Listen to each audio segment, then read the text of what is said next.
The thing about tracking bears, the bad outcome of it is someone dies. That's how it is. I'll just fan across a little bit. There's blood. You're right on it. Why wasn't I in front? I want to be the guy laying in a hospital bed with his face chewed off, not my buddy with kids and a wife, you know. I'd be surprised if he's in here pretty tight. I got blood right behind me.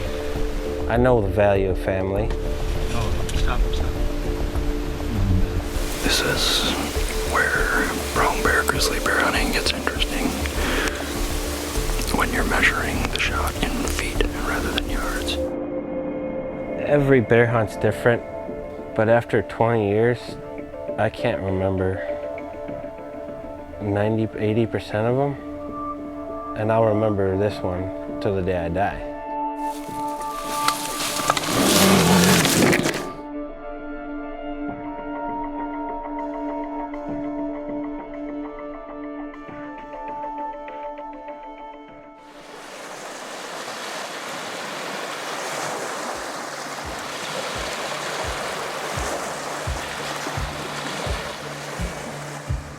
I was like, oh my God, I want to be this guy. Like, there were rock stars, there were legends, these Bering Sea fishermen.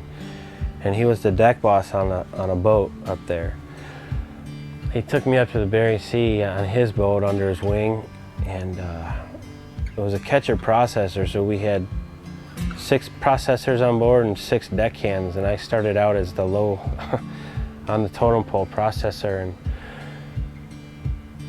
that changed me. It changed my life. I had no idea what hard work was. I had no idea what long hours was. I had no idea what an angry ocean was. The Bering Sea is a hard place. I fished up there for 8 years. School didn't work out. So I had my springs and fall and most of the summer free. I wanted to fill up those gaps.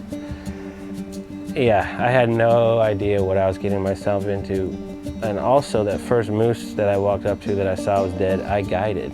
Because one of the guys got drunk in Anchorage and missed his flight, and Butch threw me to the wolves. Okay, kid, you're gonna guide. So I was flying in the back of a Super Cub, and I didn't know how to cape or any of that. So the pilot was flying the plane, and he had a pen in his mouth and a paper, and he was drawing how to cape on a pen and pad of paper, and just handed it back to me and said, here you go. Thank God he was not an experienced hunter, because he would have been able to tell that I didn't know what I was doing. I had a compass, and I'd walk in, you know how the brush is on the peninsula, and I'd walk in about 100 feet and try and stay, and I'd get scared because we were gonna get lost. I wasn't going further than 100 feet into that brush. I never seen anything like it. There's a second morning, I wake up right at daylight, and I get out and I look with my binoculars, and there's a bull standing at the end of we're right where we got dropped off. And we shot it, and it was like, I think it was a 62-inch bull, 3 brow tines, legal. A few days after that, then they asked me to stay for brown bear. Trying to get close to a brown bear, when someone's paying that amount of money, and a lot of these guys are powerful gentlemen, you know, and I was just this young kid, and I'm supposed to be in charge of them, and that brings in a whole guide dynamic of how to deal with that. It's tough for every young guide, I know. But I shot and killed 3 brown bear that season. Some of the older guys were, I was fortunate to work with some guys that I consider legends. Everybody knows who they are. They're just old timers, and they gave me a lot of guff for everything I did. But they were also good teachers, and I learned a lot from those guys. Honestly, I was terrified the first time I had to guide, you know. I had no notice, nothing. But after the first day, I really got a sense of adventure about it, and I realized that. And a lot of it too, I couldn't wait to get home and tell Dad. Guess what I did, you know? He was always real proud.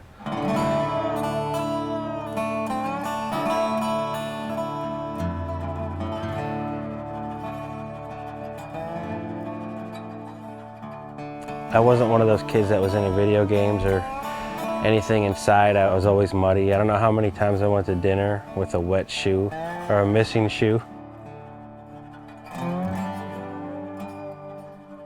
12 years old, and it started out as a little bald patch on the back of my head, and 13 rolled around and half my hair was gone, and by the time I was in 8th grade I had lost all my hair. I remember I came home a little bummed out one day because a kid had said something. He was bigger than I was too. He was making fun of my head, and my his first reaction, I actually spoke about this at the funeral yesterday, but my dad's response was to knock his teeth out, and then I wouldn't be in trouble for any of that when I came home. Freshman year, I went to a Catholic high school in the city. Had a whole new group of kids, whole new group of people. And it lasted freshman, sophomore year, they asked me to leave.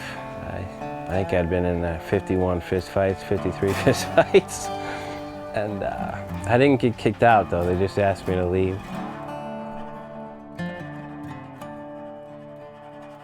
Spending time in the field. You learn how to, you're not comfortable a lot of the time. And when you are comfortable, you learn how to appreciate it more. I think kids that don't get out, they don't get cold, they don't get wet, they don't get sore, they don't get hollered at.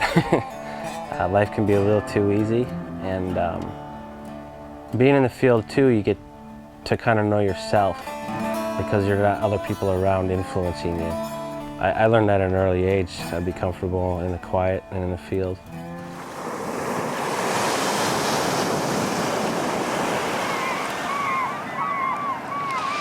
Earliest memories I have about my love for the water is just sitting on Dad's lap and letting him have me drive the boat. It's a big reason I live on the Kenai River. I like to fish for trophy rainbows. But fly fishing is something I picked up on my own when I was 14 years old. My dad didn't fly fish. He was a spin guy, a walleye guy. 2 or 3 years before my dad got sick, we had talked about when I started just doing a lot of that stuff on my own. Fly fishing is a big part of me. It's a big part of my life. And he noticed that, this kid really loves the outdoors.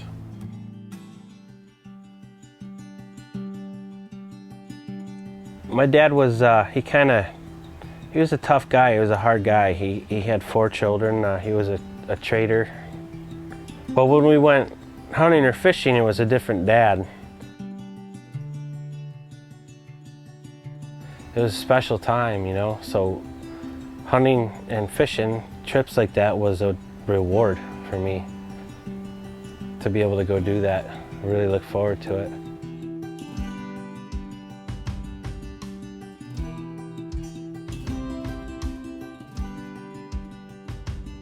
And by the time I was 18, it was time to head west, and it was actually my dad's idea to go check Alaska out. And I've been there 24 years now, 25 years. It's been home.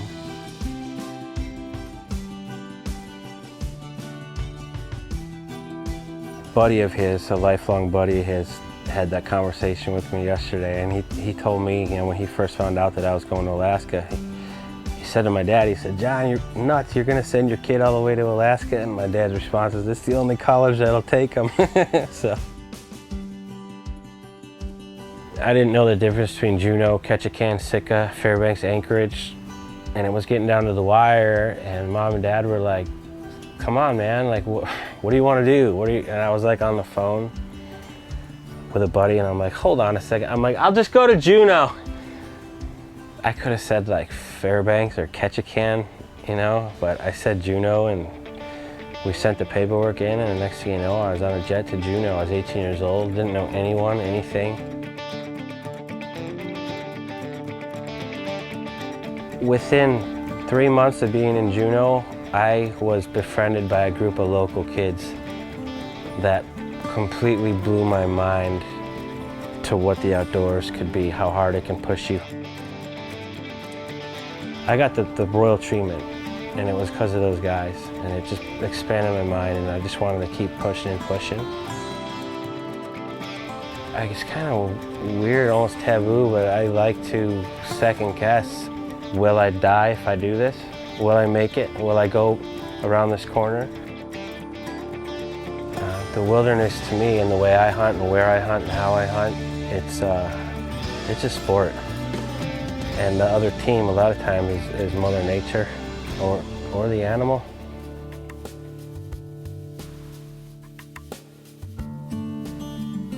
The thing that is beautiful to me about that moment is there's nothing else on my mind. That's all I think about. It's so crystal clear. It's almost like you can, when you breathe the air, you can almost taste it. Your senses are heightened. Everything's just really clear. It's like my time out from my spirit. For me as a whole, it's my time out. It's my vacation. And I don't get it if I go to a beach or if I go goofing around down south with some friends. Or it's a vacation, but the hunting thing is more spiritual to me, I guess, just because of how quiet and pure everything seems to be.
We got Mitch and his daughter Madison.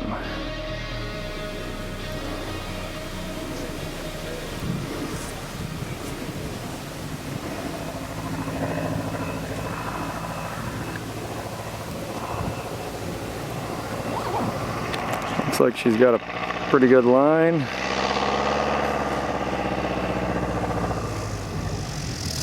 Nicely done. Once they start bouncing, they don't like to stop, it seems.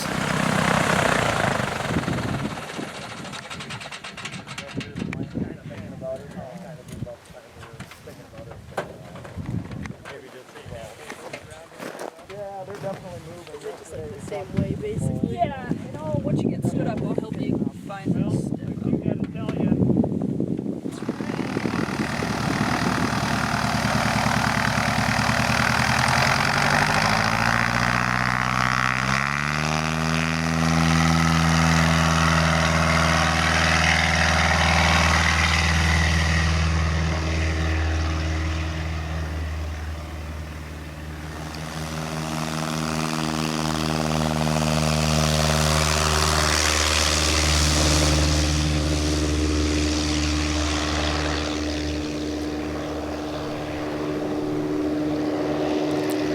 Pilots love dipping out of sight for effect like that.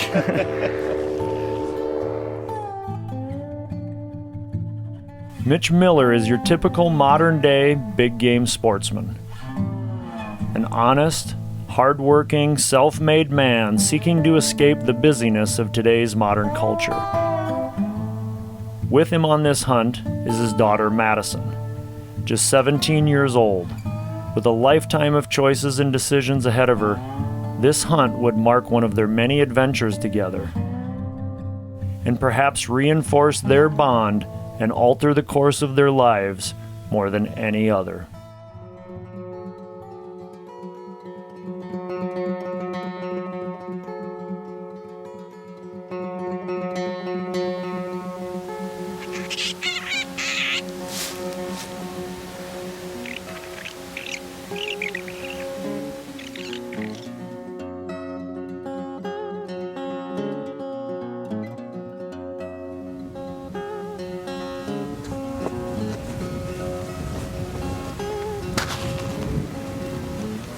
Day one. Decided not to go after the black bear. Just focus on moose. Rained all night last night. Clearing off. Should be a good morning.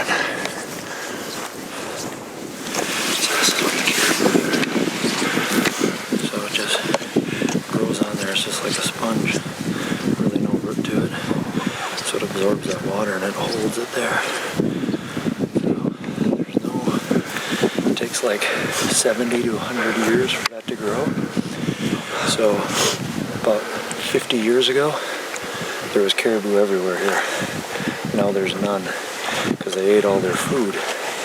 So by actually hunting the caribou, you keep them around so there's not so many because they multiply so fast. So a caribou herd will explode, eat all the food, and then disperse or starve to death, basically, get disease. So like someday, 20, 30 years from now, there'll be caribou all over here again, but there's really none here right now. I've never seen a moose in real life. Right, well, not even at a zoo or anything. At a zoo, but not like this. Okay, well now you will.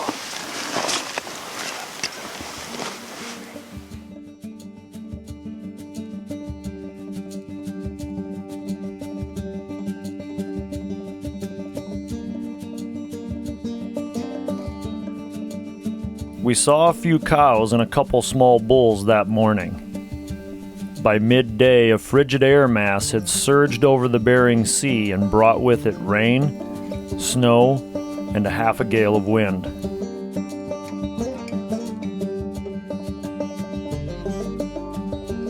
Late that afternoon, I took a walk around our lookout to thaw my frozen toes and scan the area. Half a mile beyond our tent, through a hole in the fog, I caught a flash of white in a thicket. Through my binoculars, I saw yellow leaves burst into the air like confetti as a bull thrashed a willow bush. Upon hearing my call, he swung his head in my direction. One look was all I needed. I turned and raced back to get Maddie.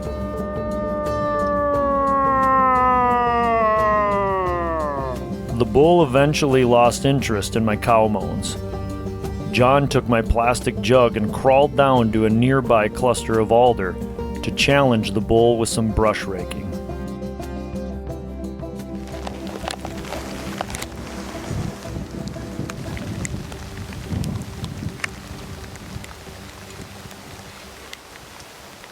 You're on him, Maddie? Okay. Yep, stay nice and calm. Looks like it's going to work out for us.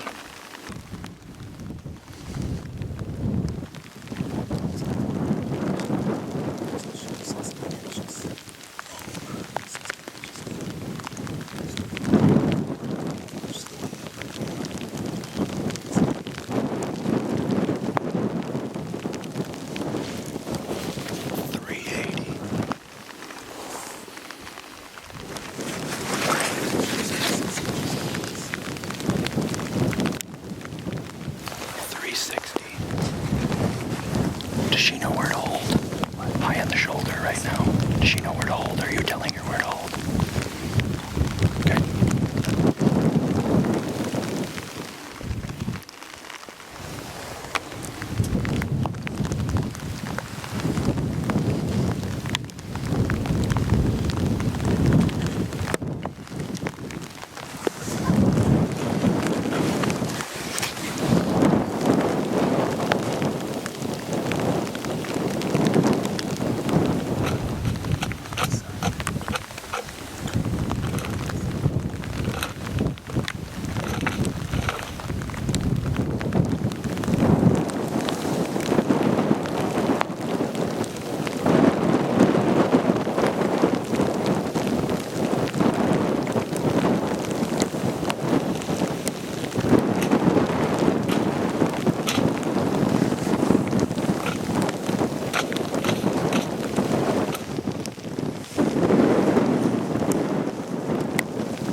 Dead solid and you like it, Maddie, you can take it. Okay, wait.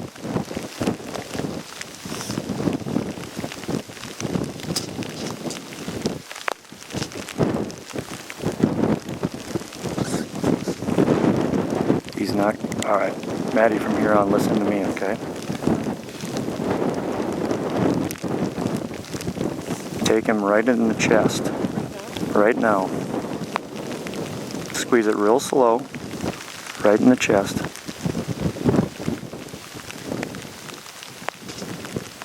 Wait for him to turn his head. Okay, wait. Right in the shoulder. Drilled him. Hit him again, Maddie. All you, Maddie. Hit him right in the butt. Reload. Hit him in the front shoulder, Maddie. Right behind the front shoulder. Oh, perfect. Beauty. Hit him once more, right behind the front shoulder. Take your time. Take your time. You want to sit if you want. Come on, honey. Yep. You can Get do it. prone. Just take your time. Is it on? Dad? Yep. It's ready. Right behind the front shoulder. Take your time. Halfway up. Okay. Tipped them. Oh, look at the. Yeah, he's done. Pumping. Put it on safe. Don't shoot. Don't shoot. Got my gloves. You got him, Maddie. You demand, John boy. You helped so much. That made the difference. Yeah. That's what he wanted to hear. For sure. Good job, John. That raked him right in. Billy's idea. Nice job, brother. There he's tipping his last. Now that's what he needed to hear. My hands were like white. They were so cold. He's a shooter all the way around. It didn't matter. Yeah, as long as he's over 55, that's a beautiful moose. Yeah, I think he's right around the 60 mark. That's a good moose. But yeah, his fronts are awesome and his palms are nice and wide. Got long tines on it. It's a beautiful bull. Kind of a little pot hook thing off of his palm. Boy, she's a beautiful day to shoot a moose, huh? Yeah. Congrats, nice shooting, girl. You pounded him. I think you hit him every time. Single time. So you were able to watch him through there, huh, John? Yep, that's why I repositioned myself, because I wanted to watch him react to one of the the T-Rex scraping, you know, in case he was starting to get weird. Right, I couldn't see him on the right, so I just came right down to the left. I could see him through a little hole.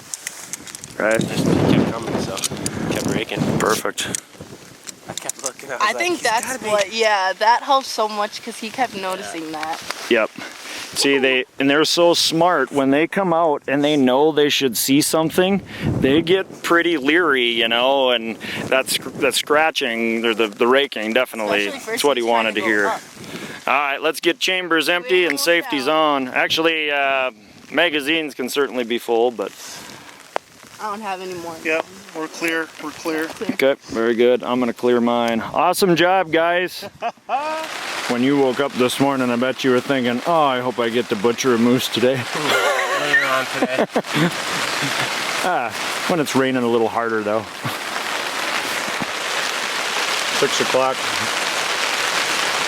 We got our hands full tonight. We're fueling up.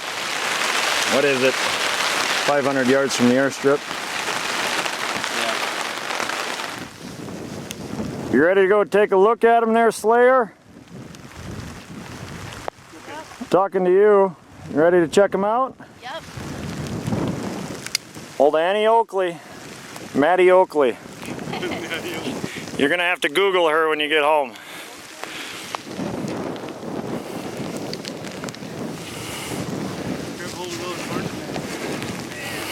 Oh, there's one.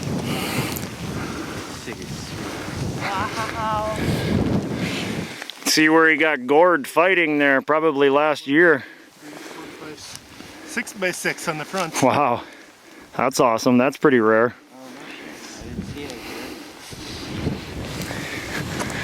Call those little drop tines pot hooks. Actually, a true pot hook grows out the palm and kind of curls up. That's pretty awesome. He probably got in a fight with another bull and he got gored probably last year. Gross. Probably healed up. Oh, I was starting to wonder if that was a bullet hole. Yeah. No, I saw it when I was looking through my Oh, before you even shot, huh? Yeah, I saw it. Woke up this morning, pretty cold. It was really windy, so we sat out up under the tarp. We didn't really see anything, so we came back to camp for a little bit, kind of rested. Billy went and looked over, kind of more by our tent, and saw a moose. Comes running back, saying, like a 60-inch moose, like we gotta go look for it. We called it in. John did like the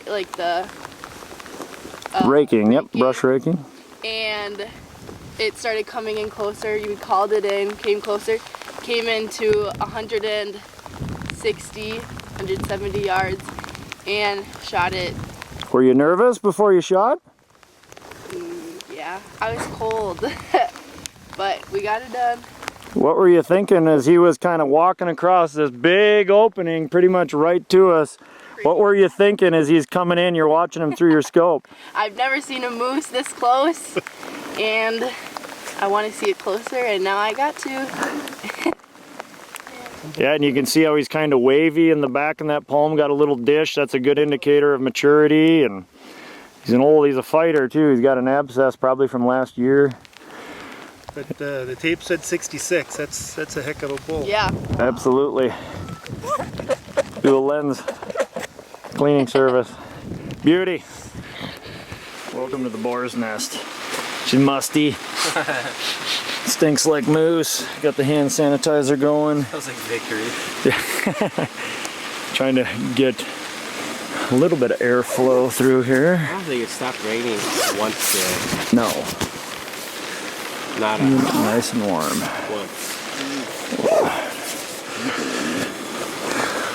We are officially wet until the sun comes out. 1 week, 2 weeks, 1 day. Yeah, there's no recovery from this No, type of wet. no, you're gonna be wet. We're both soaked. Just trying to get cozy, eat some supper, and go to bed. Who gets to pack out a moose in the rain today? We do. Very excited. Yippee, skippy. John Boy's making his way up. Finished butchering it. I did cut the legs off, got the hide off, all that stuff. John's on his second load already. Looks like Mitch and Maddie are coming to help. That'll be nice. Speed up the process a little bit. All kinds of fun. We actually got really good footing. No, we got pretty lucky. A little boggy. All that good stuff. Ain't exactly a parking lot, but it ain't bad. We broke her up into manageable pieces. Mitch is 50, I'm 40. John's 42. So we got the geriatric camp here, Mitch. All the old boys packing it out. But when you get 3 guys working on it, it goes pretty quick. Yeah, we got half mile. Maddie's up there for moral support. Yep, bear watch. I told her, I said, you ever watch those marathons, those people that hand water bottles as you go by? That's you. So, it's just misting a little bit. Rain's done. I got rid of the rain gear. I was sweating too much anyway. You had a pretty good path made here now. Yeah. So, we'll get her knocked out. It's noon. We should have her done and in camp by 2, hopefully. We'll just take her 1 load at a time. We're getting her piled up. Rained. We just got a bunch of alders here and just kind of stacking it up, keeping the meat off of each other. Got some meat in there and all that good stuff. So, rained all night last night.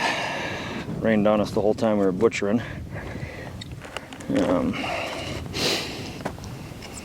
So yeah, we just want to make sure this meat gets nice and dry and get some airflow. So we're getting there. Little afternoon. Went pretty good. 1:20 p.m. So pretty much 5 hours of hauling meat. And I don't know about you, John, but I'm ready to lie down, decompress the spine a little bit.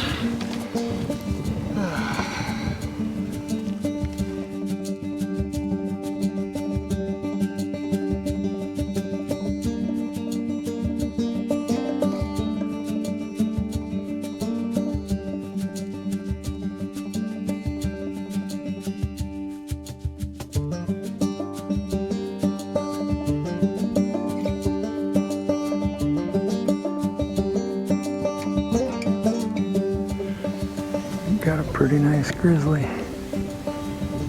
Right up on the hill here, just crossed over the top. Have a powwow, and I think we gotta go after that one.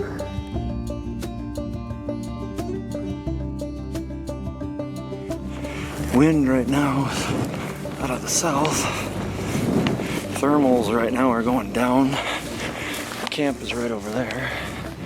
So I think we're gonna try to stay away from these willows. Ease up the hill. Hopefully by the time we get up there, the thermals will be going up. Wind will still be coming this way. And then we'll have both items in our favor. Wind's been swirling a lot already this morning, but here it's real steady. So it's about noon. Perfect time to be bear hunting. Moose should have slowed down. So we got a good day calling for weather to move in tomorrow. So this would be ideal. We're almost there. I'm afraid to stop. You're gonna run into me. Keeping right up. There's the tarp. John's signaling.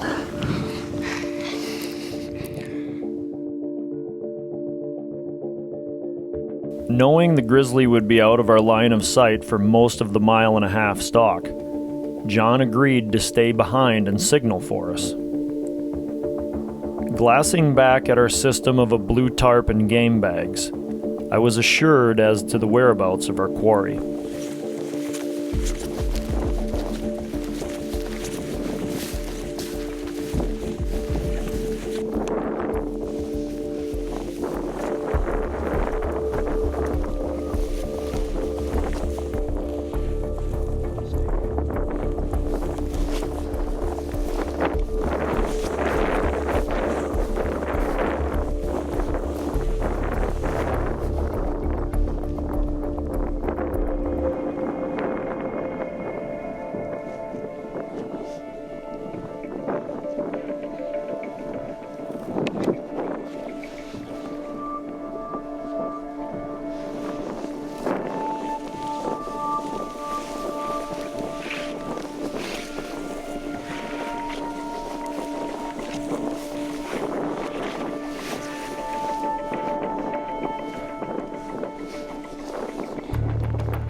As we closed to within 300 yards, the bear was feeding on blueberries and working toward us.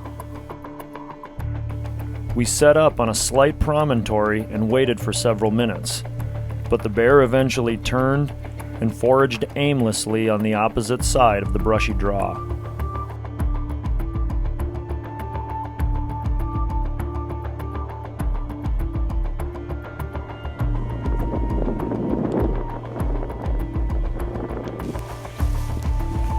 I knew we would be cutting a slim margin with the wind, but we needed to get more elevation for a clear shot.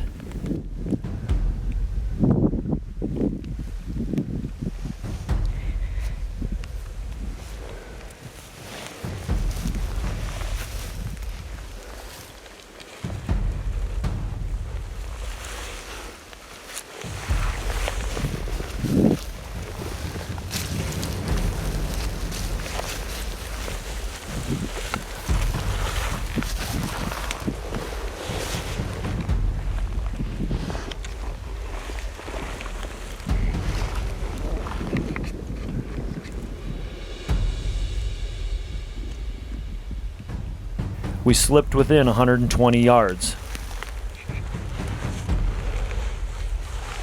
Before we were completely set up to shoot, the bear caught our movement.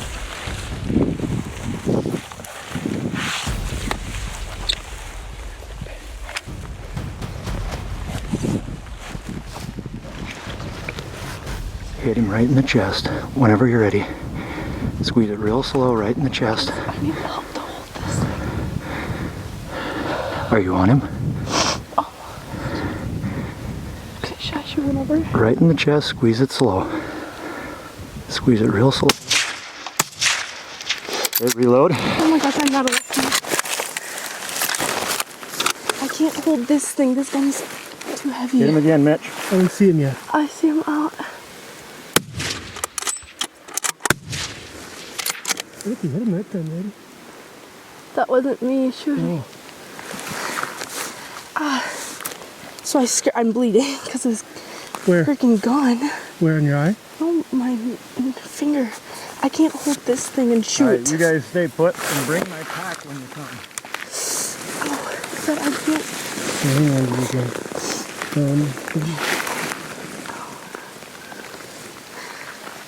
Do you really think I hit it though? I honestly do. I do. It sucks. Sucks that he busted us. Yeah, but it's fine. He's really pissed if we wounded it. After Maddie's rifle jammed and Mitch's first follow-up missed the mark, I grabbed my .375, dialed my scope all the way up to 4, and took aim for an offhand shot. With Maddie still fighting her rifle, and seeing Mitch's second shot taking no effect, I knew I had to make the shot count. At 200 yards, just as the bear was about to disappear in the brush, I settled my sight and touched it off. I heard the report as the bear tumbled and rolled into the bush, completely out of view. I left Mitch and Maddie and went down the hill to look for blood, and to see if perhaps the bear was lying dead just inside the brush. A big part about hunting is failure, and people don't understand that, and how you react to failure really shows who you are.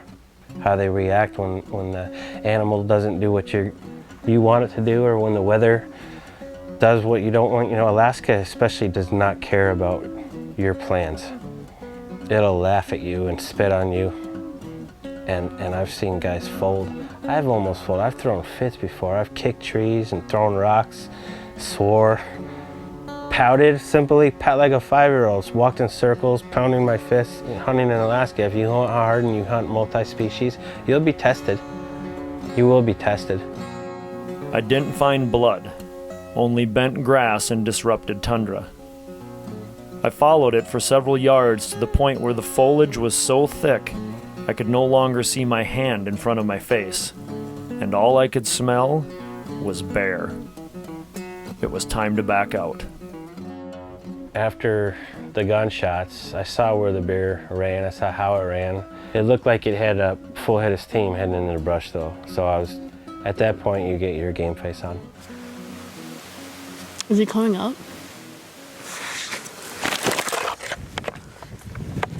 Let's see. Yep. Welcome to the all-you-can-eat adventure buffet. Well, he's got 3 slugs in him, but he ain't laying there. Blood? Didn't see any. Was I in the right spot, you think? Back in the open tundra, I glanced back at our lookout to see John glassing down at me. I waved for him to come join us. With his pack already on, John immediately trotted down the hill. And the funniest part of all that was just when we first saw each other and you were looking at me, I just started laughing. I'm like, all right, what are we gonna do? After rejoining Mitch and Maddie, we reviewed the footage. The first shot was clearly to the foreleg. Originally, I thought one of Mitch's rounds connected, but we couldn't make out a report on either shot. I knew my shot was to the backside as the bear ran away. You don't have to be an expert hunter to know neither is perfect placement on a grizzly. This adventure was about to begin. The first thing we did though was we had to come up with a plan, and with your experience, it was a discussion. I know you. I don't know you that well, but I know how long you've guided, and I hear how people talk about Billy Moles. I know we wanted to wait. We had the weather. Waiting for a wounded bear can bite you in the butt sometimes because you know how the weather is out there. If it rains, well, you just lost you lost it. Unless you're extremely lucky, but where we weren't going to find anything on a whim. Okay, because I think this has got to be. It'd be nice to find if we can't find where he went down. You know what I'm saying? So if we're gonna find blood, here's our best chance. I suggested that Maddie stay on the hill, and the three of us would go in with chambers loaded. Mitch would stay behind us to mark last blood. I would go in front to take the trail, while John followed behind to guard my flank. Got blood? Alright, come right down to me, Mitch.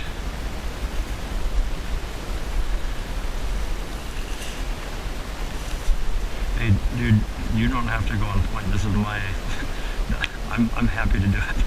I'm not trying to put you in, dude.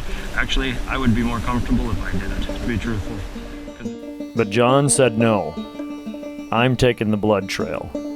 You've got a wife and kids at home. I don't. If I die today, nobody's gonna miss me like your family would you. John and I both knew full well that while the job of protecting the tracker was perhaps more difficult and important, if things went south, whoever was in the lead was almost sure to be the first one attacked. It's just the thing to do. I couldn't live with myself if something happened to a fellow guide that has a family. It'd be horrible. Why wasn't I in front? I want to be the guy laying in the hospital bed with his face chewed off, not my buddy with kids and a wife, you know. John and I argued back and forth about how our consciences would eat us alive if anything happened to the other. I know the value of family.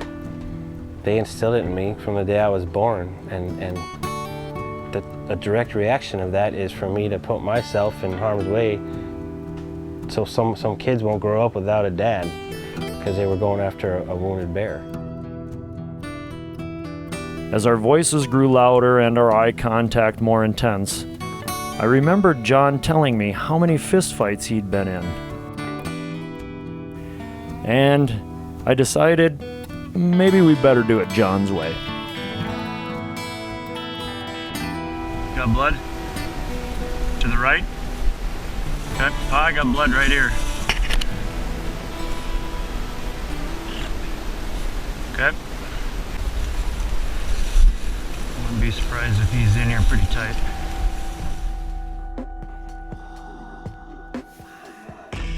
The thing about tracking bears, grizzly and brown bears, black bears, it's definitely the bad outcome of it is someone dies. That's how it is.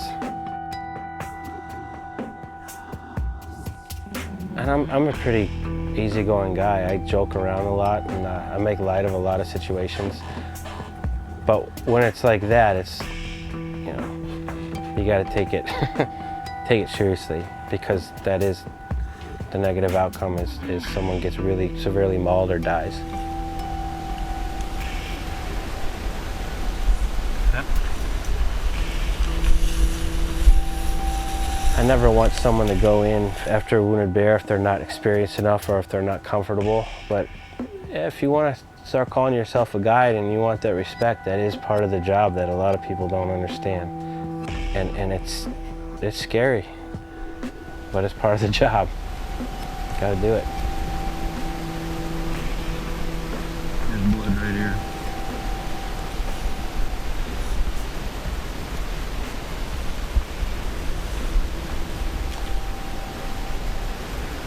I don't know.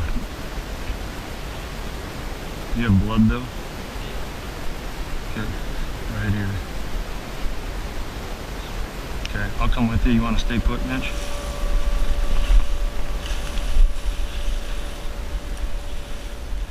Any time you do stalk a bear too in thick brush like that, there's no room to go side by side. So someone's got to go in front. Typically he's going to have his head down quite a bit more because he's looking for blood. So the guy real close next to him, which often ends up being the guy behind him, you're putting a lot into that guy. It's not just cover me if this bear charges, you know, it's know where I'm at in relation to your gun if you do have to cover me.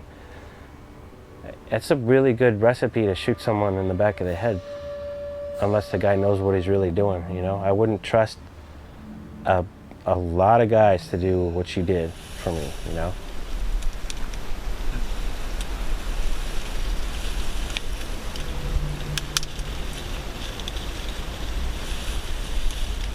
You couldn't see 5 feet. You couldn't see 3 feet in that brush. It was as thick as a thick gets. John and I both wore white to maximize our visibility. He also chose to wear his pack frame to protect himself in a worst-case scenario.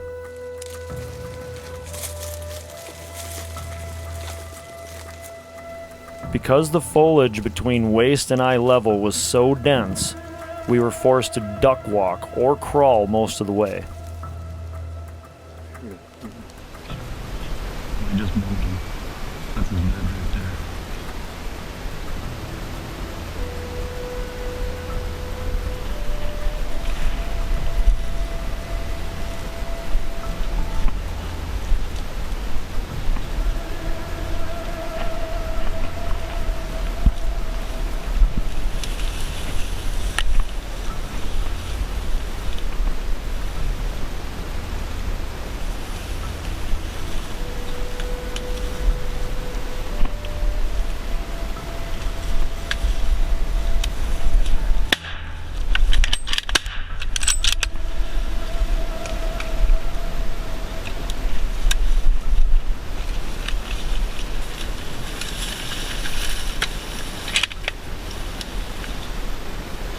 Okay. Did you get one in him? I can't imagine I missed. I didn't get your ears, did I? I think it was right alongside you pretty well.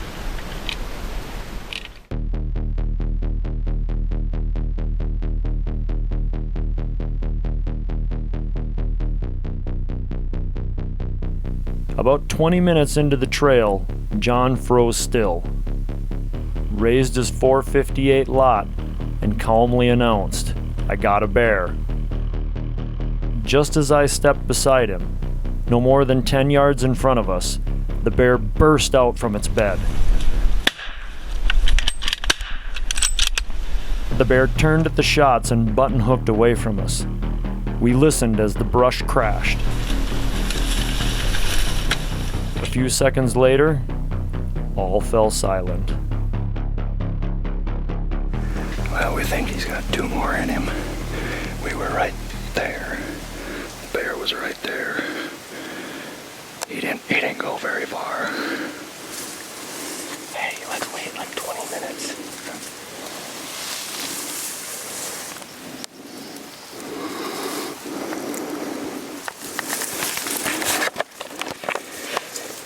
We've gone maybe 50, 60 yards from where we shot him again. We for sure hit him once, I'm pretty sure twice. Forecast is supposed to rain tonight, so that's why we're pushing it as hard as we can, or as hard as we are. We're definitely going to bump this bear again. This is where brown bear, grizzly bear hunting gets interesting. When you're measuring the shot in feet rather than yards.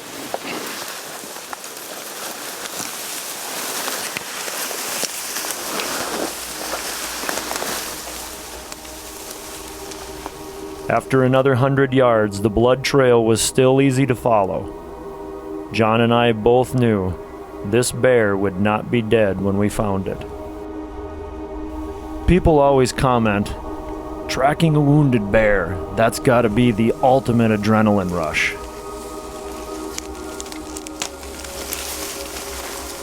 Adrenaline and fear in a situation like that can only lead to disaster.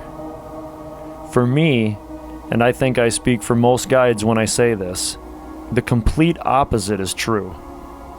I dare say tracking a wounded grizzly is one of the most peaceful events one can ever experience. The rest of the world ceases to exist. I literally don't think at all, and I simply become wholly present. In a situation like that, your instincts must completely take over, and you simply react. I'm solely focused on the bear, those I'm with, and any clue nature might offer.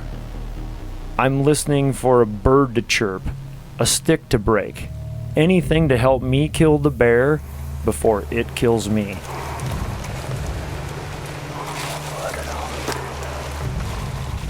Sensing the bear was close, we slowed our pace. There's blood. Looks like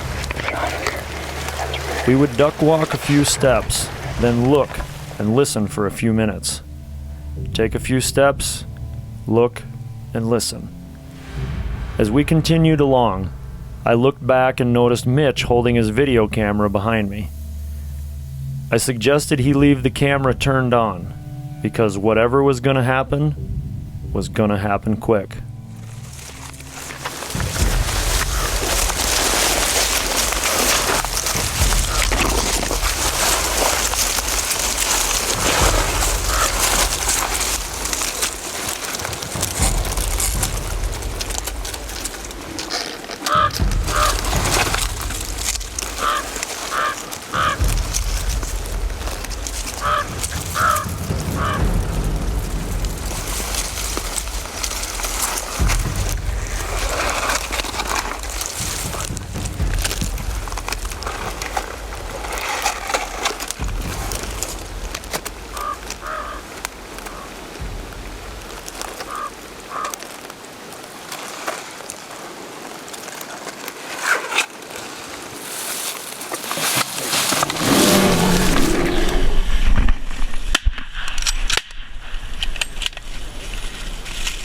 I'm loaded.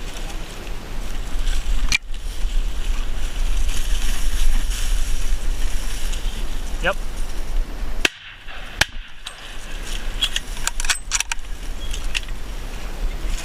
Alright.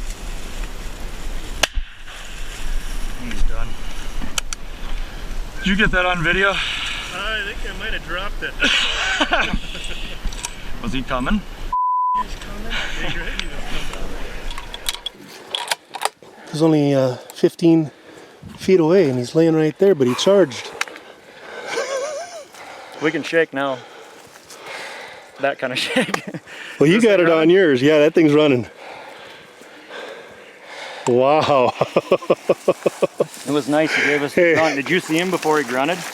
Huh? Did you see him before he grunted? I did, and then he just came, and I got on, and boom. Kind of paid to stop and listen, huh? Yeah. Right there. We knew we were smelling. I told you about, what, 15 yards back there. I'm like, you might as well turn that thing on. It's going to happen fast. There, I see him right there. He's definitely dead. That's now. that's less than 20 feet away. But I was standing up and I could see the brush coming this way. Yeah, so he was coming. I'm glad he didn't make it to the creek. Hey, hold that hand out. I got to see if you can hold it steady. Yeah. I don't think mine's steady either, so it's all shaking. Excellent work, brother. Not a lot of dudes. That was thick. Not a lot of people I would have done that with. I'm anxious to see this bugger. You hear me? I'll go after you.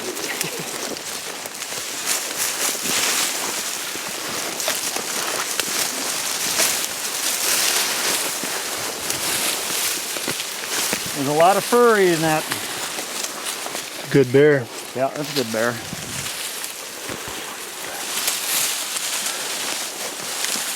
Yeah. Holy smoke. Tough one.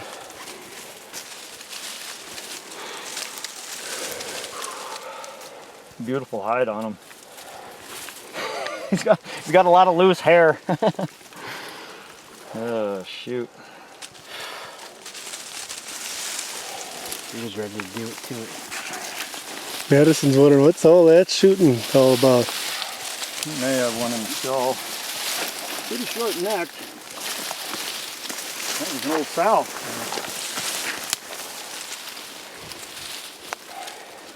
That's a good gray. Yeah, it's a little bit short. Yeah, I don't know. This is hard to tell. Not fair size, no. Not super wide. But yeah, it's short-bodied. Must be a sow. Dark for a sow. Holy smokes! It worked out really good, actually, the way we did it. Having 3 guys, just kind of, and you know what, you got to have it because the guy looking for blood can't be. It's pretty dang tough to be scanning the perimeter, you know. And concentrating on one thing. Right. Pretty much something coming, a frontal attack, which is what we just had. That was unbelievable that thing did charge. Yeah. You guys were talking about it, and I thought, well, this one's going to be running the other direction. Remember? We were both like, it's going to happen. It's going to go down. Yeah.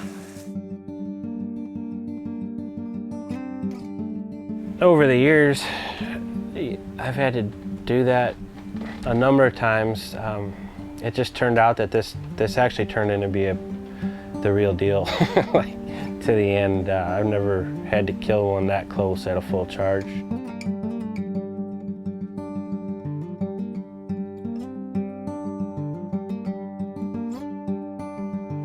Every bear hunt's different, but after 20 years, I can't remember 80% of them, and I'll remember this one till the day I die.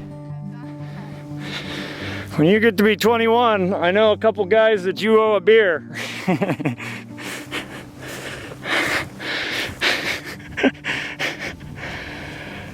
Yeah, that was an adventure, Madison.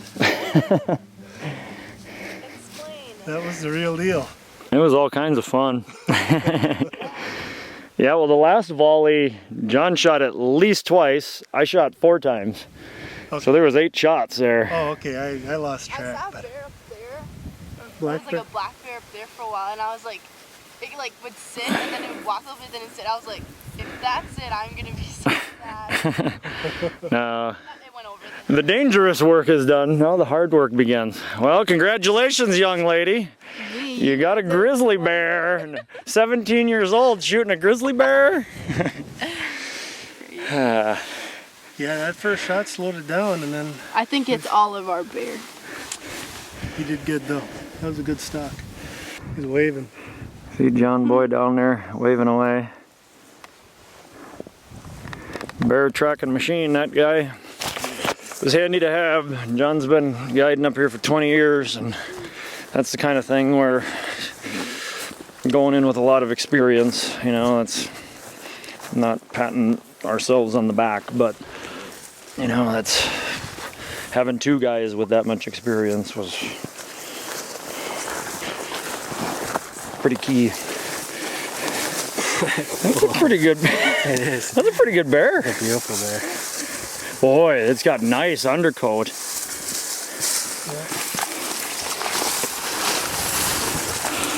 I could not imagine that thing coming at me. I shot first when it was like standing and it was like facing towards me, and then my dad shot, and he shot, and then I stayed up, and then these 3 went and they found him, except he was still alive, and then he charged towards them and they had to shoot him again. Well, as we were coming, That was the whole story. yeah, as we were coming down, John's taking the point, and Mitch and I were cover men, and fortunately we found blood pretty early, and we went probably 100 yards or so, bumped him. Actually, John saw him, and that was key when you said, I got a bear, Billy, and you just waited, and then I was able to get right there, and then he started moving. Boom, John shot. Boom, I shot. Then we had good blood, but it was pretty tight, huh, Dad? It was tight going. Yeah. Yeah, we were just crawling through the stuff. Yeah, it was close quarters, and we probably spent about an hour going the last, or maybe 45 minutes going the last 100 yards. And then, I don't know, did you see it before, or did you just hear it coming, John? I heard it and then saw it a half second later. We knew it was coming at some point, but I mean, I didn't expect it right then, but it was coming. Probably about 10 yards is our guess. And the brush just erupted. And all of a sudden, he was growling before we ever shot. And then it was boom, boom, boom, boom, boom, boom. So yeah, it was a fury of copper and lead at that point. But it's a good bear. It's going to be over 7.5 foot, I think. And fine grizzly bear, great coat. About as exciting as it gets. All sorts of fun. Old John boy, gotta hand it to you, man. Thanks, brother. Thank you. He was our eye in the sky and guided us in. That's so key. It's so helpful when you have somebody who has a bird's eye view to watch the bear as you're grading in, you know, when we're out of sight of the bear, so we know where it is. This stuff can be incredibly dangerous. Well, this was incredibly dangerous, but fortunately it worked out with the rain coming. Yeah, we got pretty lucky, so thank the Lord for this one. We're all here one piece and got a fine trophy.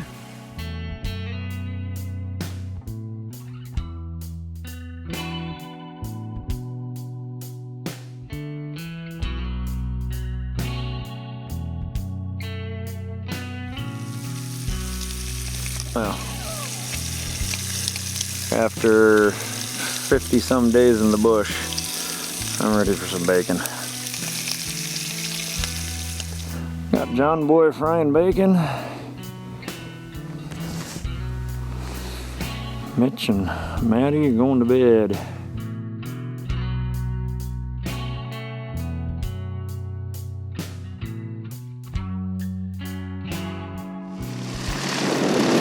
Saying goodbye to some moose meat.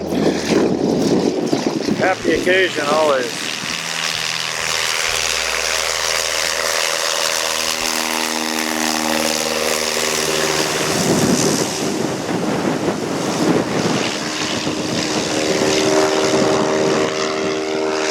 That was a gnarly takeoff. He had like no ground speed.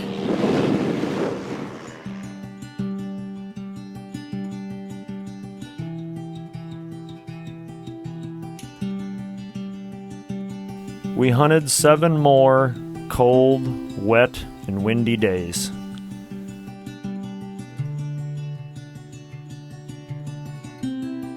We saw plenty of moose, but not the 65-inch bull Mitch was after.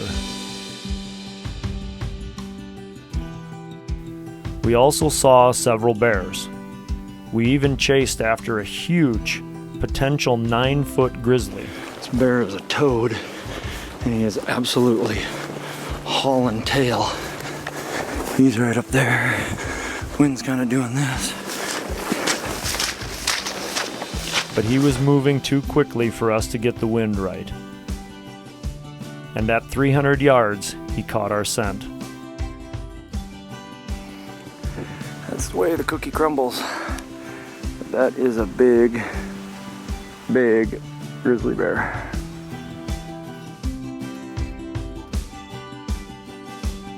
The morning after season had ended, as we were waiting for the planes to pick us up, a 70-inch bull walked up the valley no more than a half mile below our airstrip.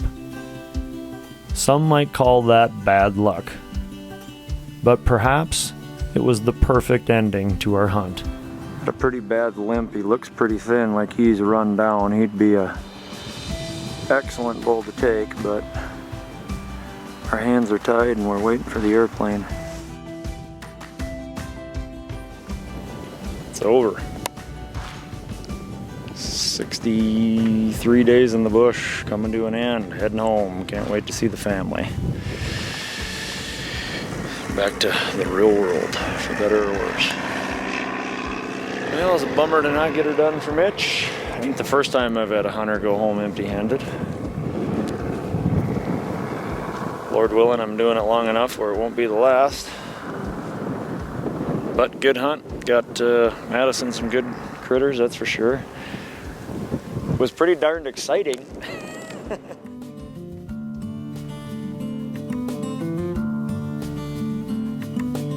Things don't always go the way we'd like or expect them to. That's hunting, and that's life.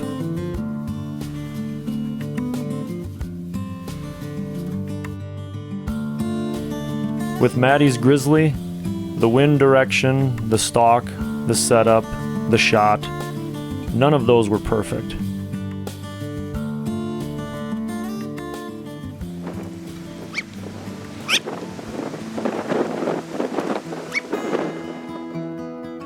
As it is on any good adventure, we did some things right and we did some things wrong. Together, all that gives the experience flavor and makes it worth doing, worth remembering, and worth sharing with others.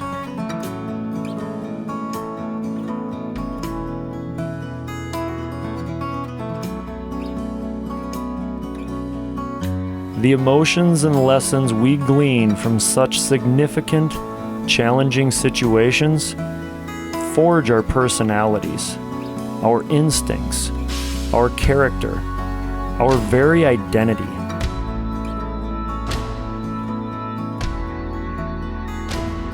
And when we face difficult decisions and weighty moments in life, it's those virtues that guide our choices.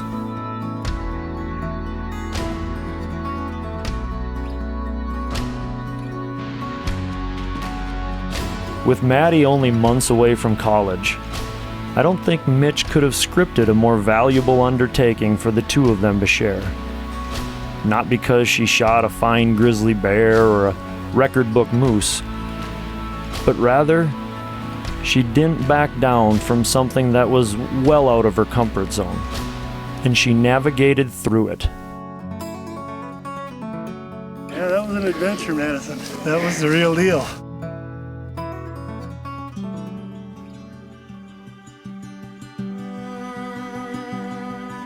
As a father myself, I can't think of anything more satisfying than to see your child learn, show courage, and build self-confidence.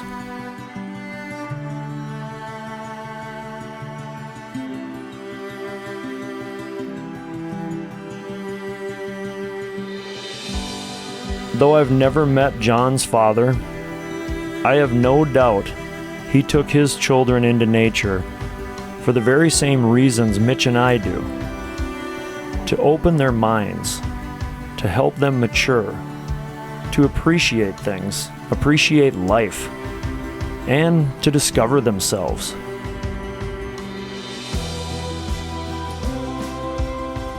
I firmly believe John's character and the service, the gift that he gave us that day, came as a result of his father's influence and the experiences they shared hunting and fishing.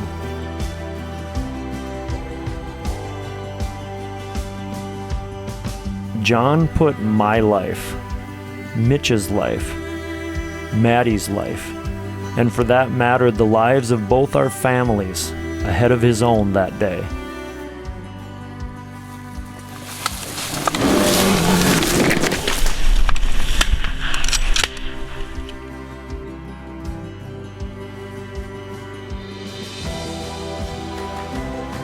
It was Jesus who said, "There is no greater love than that to lay down one's life for his friends."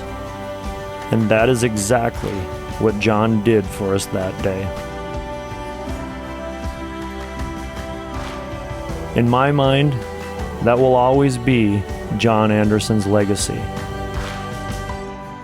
And as a father, I can think of no greater legacy than to have raised a child so willing to put others before himself.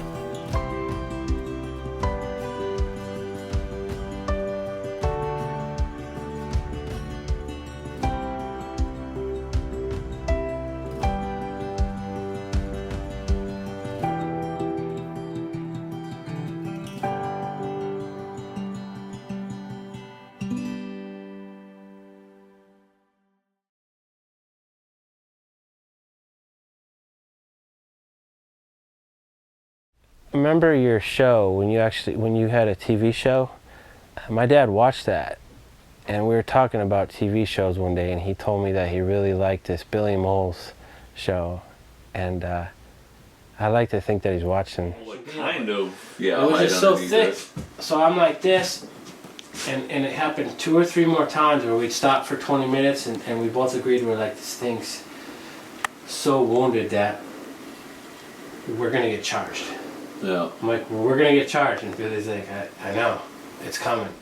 He'd be so stoked to have you here, you know, and to know that we had some experiences together, and you're sitting in his daughter's basement interviewing me about some stuff. It'd be really cool. That's pretty wild. I enjoy this, but I don't know if I enjoy it as much as you do. I go to college. This is one party where you don't really want to be invited.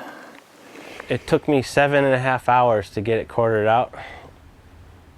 I'd never done it before, I'd never caped. The pilot flew over, and he flew over when I had my butt on the ground and my feet on the moose's head, and I was pulling because I didn't know how to get the nose off, so I just pulling.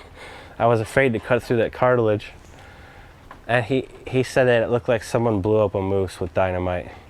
There was moose everywhere. We were just going through, and I was like, oh, here we go. And Billy just like that. My hunters were happy though, I guess. I learned, I mean, the mistakes you make over the years. If you don't make mistakes, how do you learn?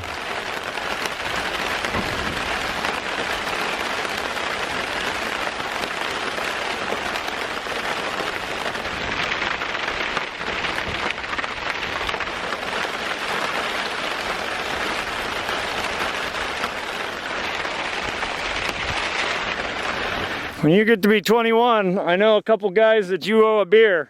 It's amazing what we do for so little money. Stay in school, kids. Don't do drugs. Don't do guiding. Yeah, you gonna do full body? Full body, man? Hell no, I don't want to skin that thing out full body. I've never done a moose. There's a $10,000 surcharge. I think the last time I quartered and caped a moose was with Billy, actually. It took us 1.5 hours. So that's what 20 years of experience will do for you. It'll cut about 7 hours off of your field work time. Then it wouldn't hurt my back to like lean over. Oh, you're 17. You don't know nothing about back pain. Yeah, but I do think Not yet. so horrible. All right, hold that string. We're getting some work out of her. That's amazing. She didn't think. That's why I'm getting video, otherwise Mom would never believe it. Okay, can I put her on my waist again? Sure. Actually, let's do this. We're gonna tie it to a bush. To my dad. That bush is a little more trustworthy than you. All right, but you're gonna grab. Or they start second guessing you, and I don't like when they do it in front of the hunter. You can hear them or sense it, you know, when they're 100 feet behind you, you can hear the chirping. We're like, oh my God. No, there was one. It was boom, boom. I shot 3 times. Yeah. You shot twice or just once? But twice. Okay. But then I was like, Billy, I'm going behind you. I'm out of bullets. I say we're going around this way. I'm not being hard-headed, I'm not being Norwegian. It's because I know mountains, and you're from Iowa, and this is your first season up here. You know, I'm from Illinois, but I've been doing this for 20 years, dude, you know?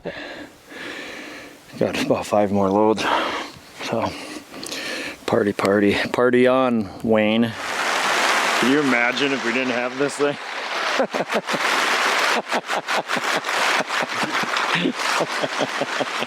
Driving rain, good stuff. Gotta love it. It's all about the glory. The chicks will come in due time. Money and glory and women. That's what guiding's all about, right? Oh man. For more information on other DVDs, books, and modern day mountain man apparel, log on to BillyMolesAdventures.com. Here you'll also find information on Alaskan hunting opportunities with Billy for Dall sheep, caribou, moose, brown bear, grizzly bear, as well as white-tailed deer hunting in Wisconsin. Much of Billy's off-season is devoted to public speaking. He travels across the country sharing his knowledge and passion for the wilderness at corporate events, schools, conservation organizations, wild game dinners, Christian outreach events, and much more. Billy is a master storyteller.